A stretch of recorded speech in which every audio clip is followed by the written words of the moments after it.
Hello and welcome to Dyson Demons. I'm Emma, and in this video we are going to be talking about dry brushing, and in particular dry brushing with fluorescent paints. So last night I was actually getting kind of tired and I was supposed to go to bed, but then I also wanted to paint something and I didn't want it to be something that was really complex or difficult or where I had to use a lot of precision. And so I thought, why not try dry brushing with my neon paints? I've actually never done that, and I wanted to see what it would look like. So I took a model that was just lying around. It's an endless spell from I think it's from the Ossiarch Bone Reapers, and I just thought, I mean, why not? I turned it black, and then I tried dry brushing, which was as you can see here on the other side, where you can actually see the results. It's not great. It's a little bit more colorful in real life, but not by much. It just looks sort of washed out. So yeah, that was not a huge success. But then I turned on my UV black light and I saw what the model looked like under that, and I was just completely floored. And so I thought perhaps it was worth exploring dry brushing with neon paints just a little bit more, and perhaps with a little bit more care than I initially put into the projects. So let me show you a little bit of the dry brushing process. So I'm going to show you my sort of failed attempt at dry brushing, and bear in mind I'm not very good at dry brushing, so this is just me being a little bit tired and just having a crazy idea that I wanted to try out. So I start off with the blue fluorescent paint. They're all from Huge Miniatures, and I can leave a link to that below if you're interested. And then I went for a red one. This is sort of a reddish, orange, peachy fluorescent paint.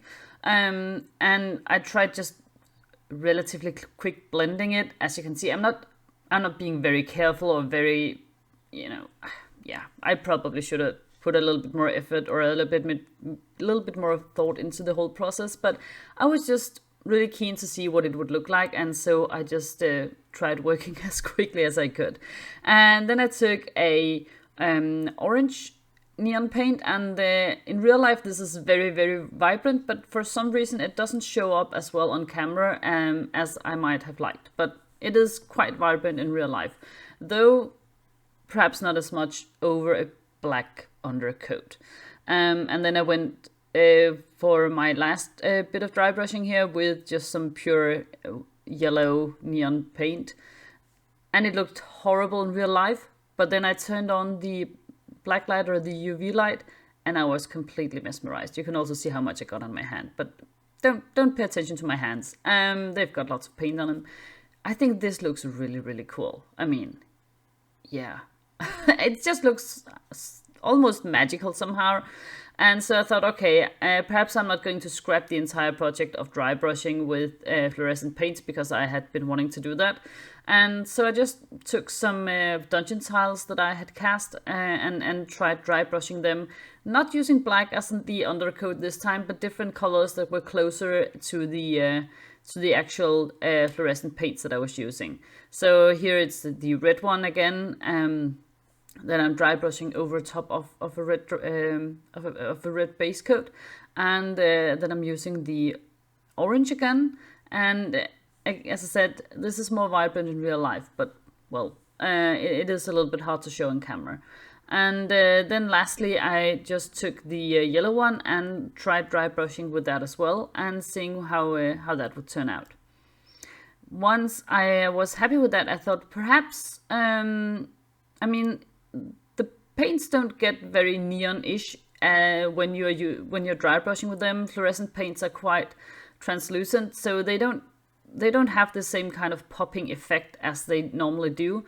But perhaps I could tie them into a painting project like this by doing a quick edge highlight, and then they would pop. The edge highlights would pop as they normally do, but at the same time they won't look too out of place on this piece, because I've already established the fluorescent paints as a color scheme by dry brushing with them.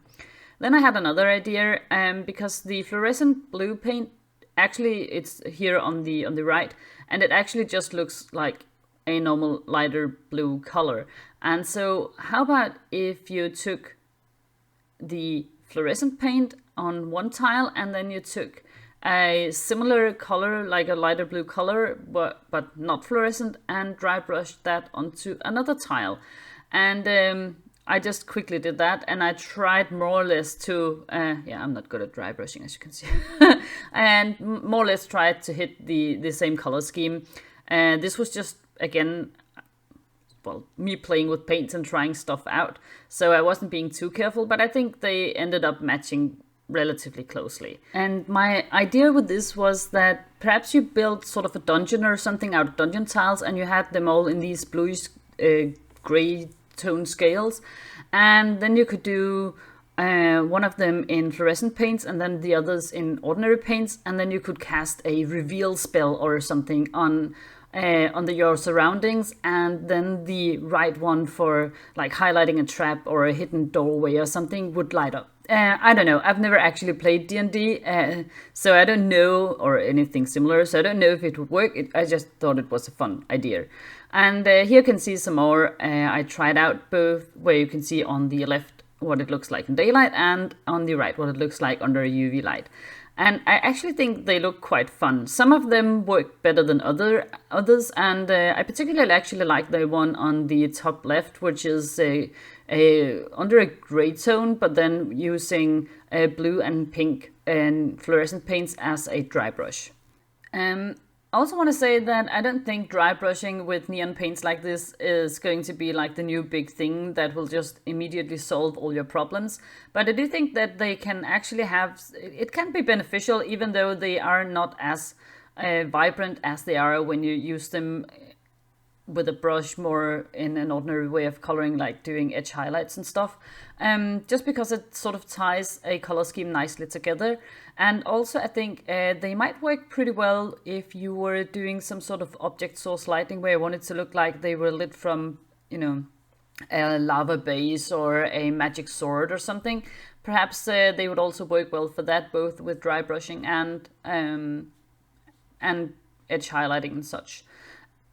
Another thing that I really like about these is when you turn on the UV light. If you've been following this channel, you know that I really, really like my UV lights and seeing what stuff looked like there. But it's actually some really cool color schemes, both here on these tiles, particularly I think the ones that are more reddish and pink. They work pretty well under the UV light. And also, of course, the bird thing that I painted up. I really, really like the vibrancy of that color scheme, and it is not something I would have thought of unless I had just tried painting it and turned on a UV light and seen what it looked like. So now I really badly want to see if I can make a color scheme like that happen, but under a normal light. So I think if you want to do something like this and play around with some really crazy color values and crazy color schemes, perhaps it's worth trying just dry brushing with fluorescent paints and seeing what happens, and if you like it, and see what you can do with it and play with it, because it's just a completely different way of looking at a model once you see it like this. So that's, at least for me, what I really sort of get from this experiment. I don't think it solves everything, and I don't think this birdie thing looks really good in real life, but I do love it under UV light, and I want to see if I can do this exact color scheme under a normal light. I don't think I have the skill set for that yet, but perhaps at some point, and at least it's something cool to look at and to perhaps aspire to someday. So let me know, what do you think? Dry brushing with fluorescent paints, yay or nay? Is it a good idea? Is it a bad idea? Do you have any other suggestions for how it might work out better? You could also definitely try it out on a white surface and then afterwards do the shadows if you wanted to do it like that. Perhaps that might also be a cool idea. So let me know. Any suggestions, ideas, comments, all sorts of things. As always, leave them in the comment section below. So yeah, thank you so much for watching this one, guys. And remember, you can stay up to date on my painting projects on Dice and Demons on Twitter and Instagram as well.